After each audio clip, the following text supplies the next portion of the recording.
Selamat pagi anak-anak. Gimana nih kabar kalian? Apakah kabar kalian masih baik-baik saja? Saya harap sih kalian masih baik-baik saja ya. Masih diberi kesehatan, terus setiap hari masih selalu sukacita, nggak ada yang galau. Kalau nggak bisa main, kalau nggak ketemu pacar karena COVID nggak selesai-selesai gitu ya. Jangan kalian galauin, tapi kalian nikmatin aja lah. Eh, Siapa tahu nanti ada hikmahnya gitu ya, selama 4 bulan di rumah menjadi putih, terus yang cewek-cewek akan menjadi glowing gitu ya, karena nggak terkena sinar matahari gitu.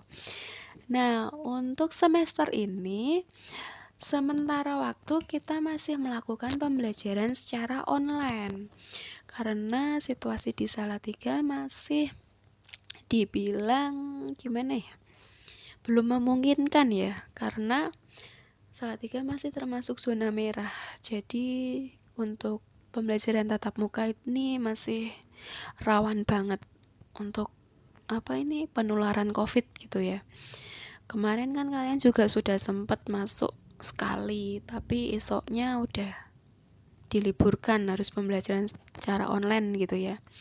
Nah, untuk semester ini saya akan memegang 2 mata pelajaran, itu praktikum akuntansi perusahaan jasa dagang dan manufaktur sama praktikum akuntansi lembaga.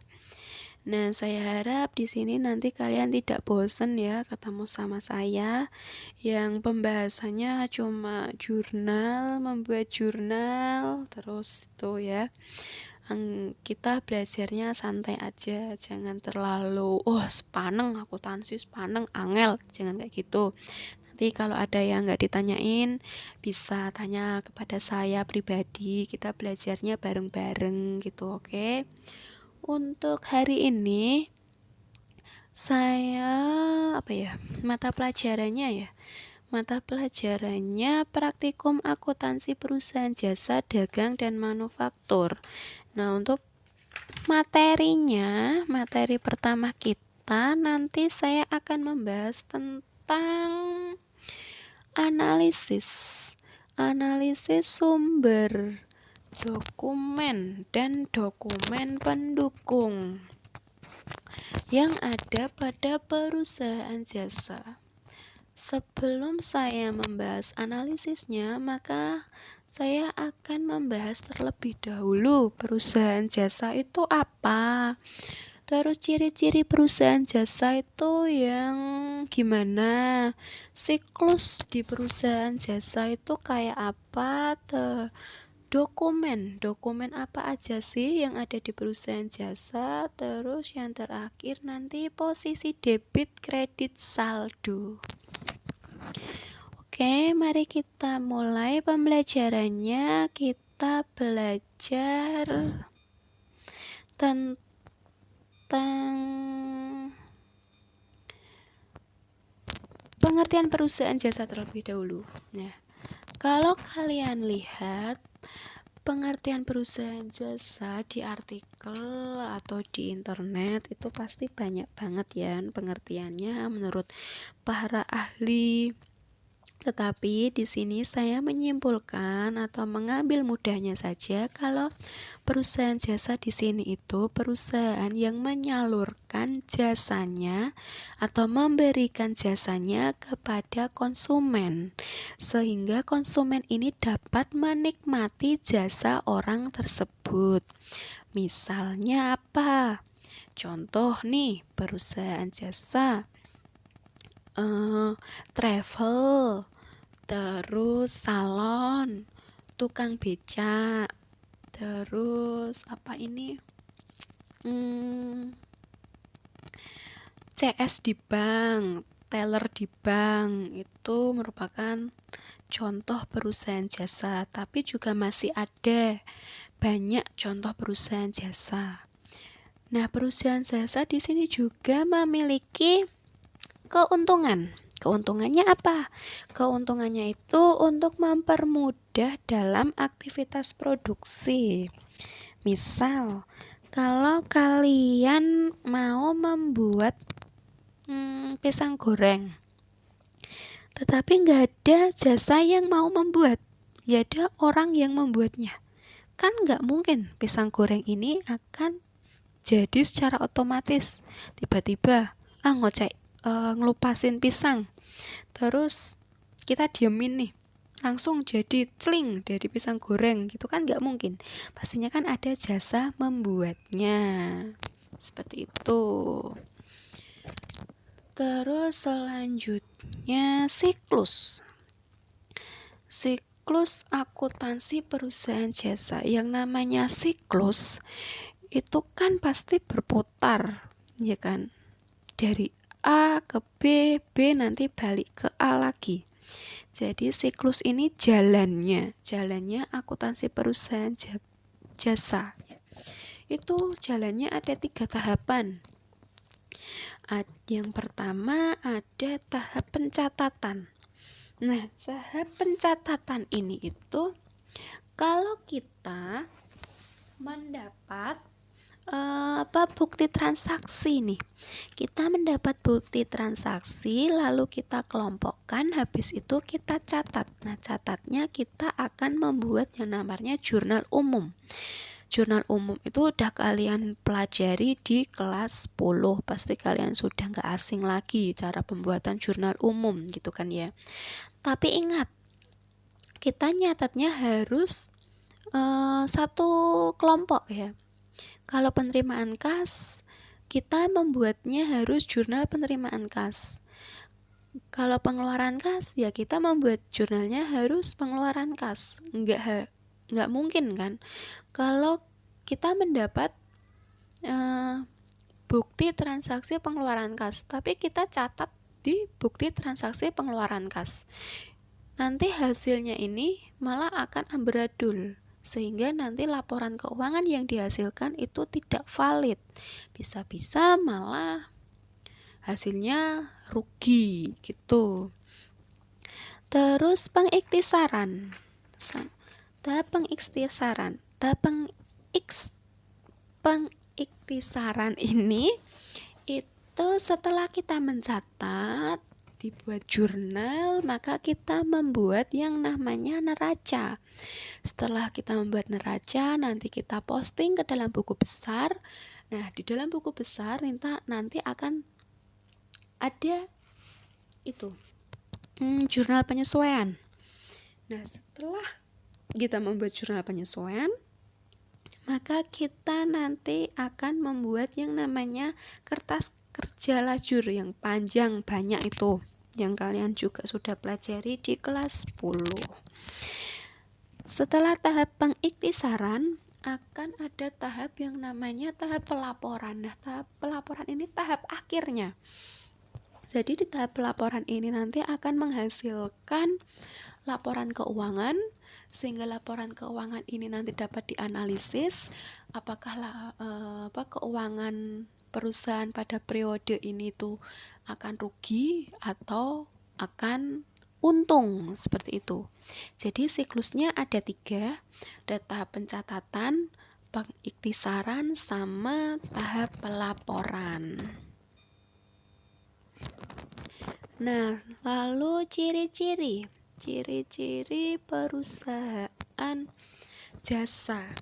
Ciri-ciri di sini saya mencirikan perusahaan jasa itu ada 3 ciri-ciri. Tidak berwujud, beraneka ragam, sama mudah lenyap. Nah, untuk yang tidak berwujud, kenapa kok dikatakan tidak berwujud? Karena ya perusahaan jasa itu tidak ada wujudnya. Nggak bisa kita lihat dengan mata, tapi bisa kita rasakan. Misal nih, kita pergi ke bank, kita mau membuat kartu kredit. Nah, kita kan dihadapkan dengan CS nih. Nah, kita bisa merasakan layanan CS-nya ini seperti apa. Apakah layanan CS-nya ini itu ramah, atau orangnya tuh judes gitu, sabar atau enggak layanannya. Nah, itu kan bisa kita rasakan, tapi nggak ada wujudnya itu. Terus selanjutnya beraneka ragam. Nah, beraneka ragam ini artinya layanan yang akan diterima oleh masing-masing konsumen ini berbeda. Jadi layanan yang diberikan ini itu berbeda-beda. Dilihat dari kualitas layanan atau kemampuan yang menyediakan layanan. Selanjutnya itu mudah lenyap. Oke, itu ciri-ciri perusahaan jasa. Selanjutnya itu ada dokumen yang ada pada perusahaan jasa. Nah, dalam perusahaan jasa ini tuh ada 2 dokumen. Yang pertama dokumen sumber sama dokumen pendukung.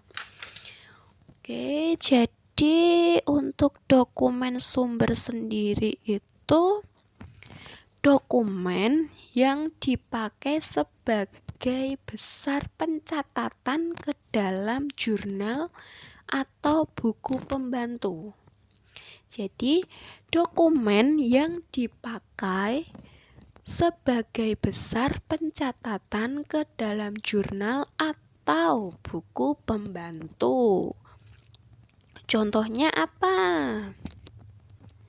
Sebelum masuk ke contoh, dokumen sumber ini itu ada 2, dibedakan menjadi 2, yaitu yang pertama bukti internal sama bukti eksternal. Kalau yang dinamakan bukti internal, maka itu kan bukti yang ada di dalam perusahaan itu. Misalnya bukti transaksi memo. Kalau yang bukti eksternal, maka ini bukti transaksi yang di luar perusahaan. Contohnya kwitansi, cek, biljet, faktur, nota debit, nota kredit, dan nota tunai. Nah, untuk yang dokumen pendukung itu dokumen yang melampiri dokumen sumber sebagai bukti sahnya transaksi yang direkam dalam dokumen sumber tersebut. Jadi, dokumen pendukung, dokumen yang melampirkan dokumen sumber sebagai bukti sahnya transaksi yang direkam dalam dokumen sumber tersebut. Contohnya apa?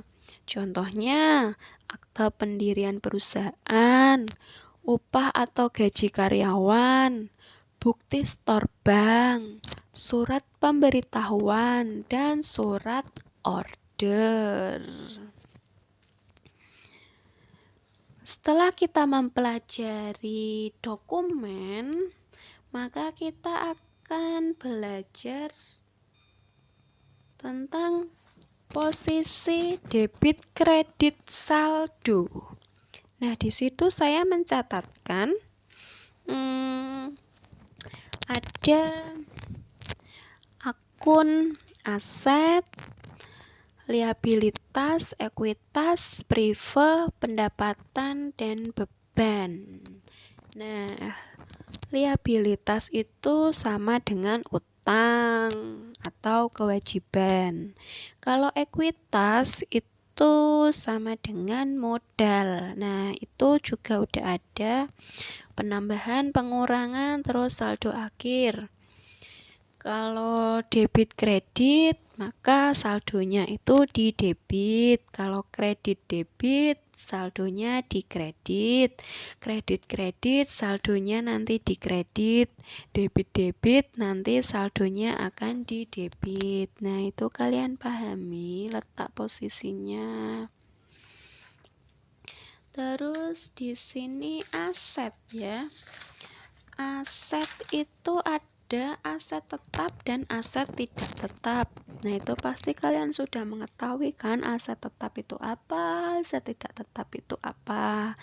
Kalau aset tidak tetap ini itu batas penggunaan atau batas maksimalnya itu 1 tahun, kurang dari 1 tahun. Misalnya kas, piutang, terus persediaan, perlengkapan gitu. Kalau aset tetap itu penggunaannya itu bisa lebih dari 1 tahun. Misal tanah, bangunan, terus mesin, gedung, seperti itu. Kalau utang itu ada utang jangka panjang dan jangka pendek. Kalau utang jangka panjang itu pelunasannya atau jangka pelunasannya itu lebih dari 1 tahun, jangka pendek kurang dari 1 tahun. Nah, kalau modal itu uang yang pertama kali kita gunakan untuk usaha. Pendapatan jadi itu pendapatan itu uang yang kita terima setelah kita melakukan usaha. Terus prive itu pengambilan uang secara pribadi. Terus beban itu kegiatan yang dibebankan dalam perusahaan. Misal beban listrik, beban gaji, beban telepon, seperti itu. Nah, kita sudah belajar tentang pengertian dari perusahaan jasa, ciri-ciri, dokumen apa saja yang ada di perusahaan jasa, siklusnya, terus posisi debit kredit saldonya. Nah, mungkin dari penjelasan ini ada yang ditanyakan. Kalau ada yang perlu ditanyakan, bisa ditanyakan lewat komentar atau chat pribadi saya. Saya membatasi untuk bertanya sampai jam 4 sore. Nah, nanti untuk evaluasinya saya akan kirim di Classroom. Untuk batas pengumpulannya nanti saya sampaikan di Classroom saja nanti ya. Sekian pembelajaran atau pertemuan hari ini. Besok kita lanjut ke analisisnya dan ke pencatatannya. Oke, kalian pahami terlebih dahulu. Saya harap kalian tetap semangat terus belajarnya ya, meskipun online itu harus semangat gitu ya. Oke, kita bertemu minggu depan. Oke, minggu depan. Selamat belajar. Terus semangat pokoknya. Oke, selamat pagi.